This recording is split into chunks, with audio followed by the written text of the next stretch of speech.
Hello and welcome to our number talk. Today we are looking at the expression 18 times 11. What we do in a number talk is we use mental math. That means no paper, no pencil, to try to figure this out, and then we look at all the different strategies we could have used. So let's do that. Before we go any further, go ahead and pause the video, figure out 18 times 11 in your head.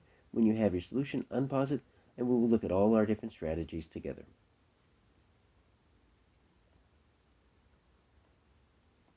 So one way to always look at a problem like this is to use the distributive property, and it lets us break apart one of the factors. So we could do some partial products. So we're going to take our 18 times 11, and that's kind of big. So let's take our 18 and let's cut it in half. Let's think of it as a 9 plus 9. And what the distributive property lets us do is multiply the second factor by both of those add-ins, and that's what's going to get us our partial products.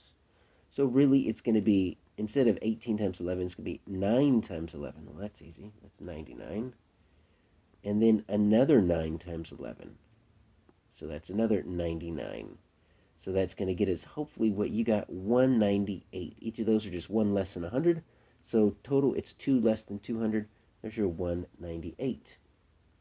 We can also use the distributive property to break apart our 18 in place value. So when in doubt, you can always kind of use it like expanded form. So take a look at your 18 as a 10 plus 8, and then we're going to multiply 11 by both of those add-ins. That's what's going to get us our partial products. So really this is a 10 times 11, or 10 times 11. That's going to get us 110. And then we're going to get a 8 times 11. Now that's pretty easy. Anything times 11 is usually pretty easy. So we've got our 110, we've got our 88. We add those two together, and well, we're going to come back up to our 198. That's not going to change in this video.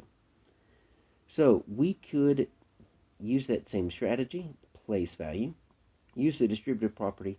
This time, let's break apart that 11. So let's view our 18 times 11 as 18 times, let's just do 10 plus 1. So we're going to use the distributive property for both of those right there. So 18 times 10. So 18 times 10, that's 18 with a 0, 180. And then we've got 18 times, well, that's easy. 18 times 1 is just 18. So there we go. 18 and 180 gets us our 198. We can also use doubling and halving if one of our factors is even. So we're going to take our 18 and we're going to cut it in half. So that's why we have this 9. We're going to get rid of the other 9. So we're going to take one of our factors. We're going to cut it in half, divide by 2. In order to keep a balanced expression, that means we got to take the other factor, 11, and we got to double it. So you take one, you cut it in half. You take the other, you double it like we did with the 11.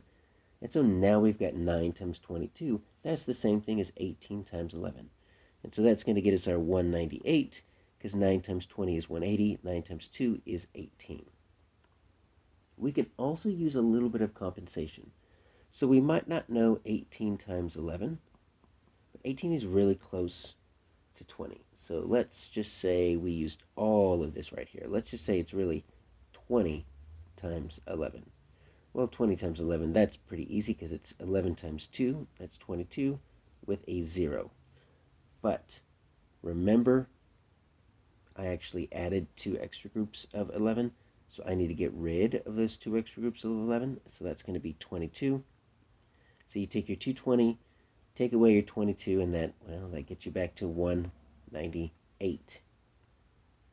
We could also use the associative property. So this is our grouping property. And it lets you take one of the factors, and it lets you break it down into smaller factors. Once you get 3 or more factors, you can regroup them. Now, we're not going to be able to do anything to that 11 because that is a prime number. So really the only thing we can do here is let's take a look at that 18 in various ways. So we're going to take a look at 18. We're going to view that as 2 times 9. So instead of 18 times 11, I've got 2 times 9 times 11. What the associative property lets me do is simply regroup those. Same factors. I'm just going to do 9 groups of 11. And that's what I've got right up here. I've got 9 groups of 11. So they're right up here. So 1, 2, 3, 4, 5, 6, 7, 8. 9 groups of 11, that's easy, that's 99. I've got 2 groups of the 9 groups of 11, so I'm just going to double that to get up to my 198. Finally, we could take a look at our 18 in one final way. Let's take a look at it, and instead of looking at it as a 2 times 9, let's look at it as a 3 times 6. Ultimately, it's still going to get us 198, but we can just shift the parentheses over there to 6 groups of 11, same factors. I'm just using the associative property to regroup them. So now I've got 6 groups of 11, and that's, once again, 11s are easy, so that's going to be 66, and I've got 3 of them, so I just need to skip count by 66 3 times. I've got 132, and then my 3 times my 66 gets me down to 198. So those are just a few of the ways that we could have solved 18 times 11. If you found another way, that's fantastic. Go ahead and drop that as a comment on the video. Teachers, if you would like a copy of the slide deck for your own use, you can find it on my website, 5minutemath.net.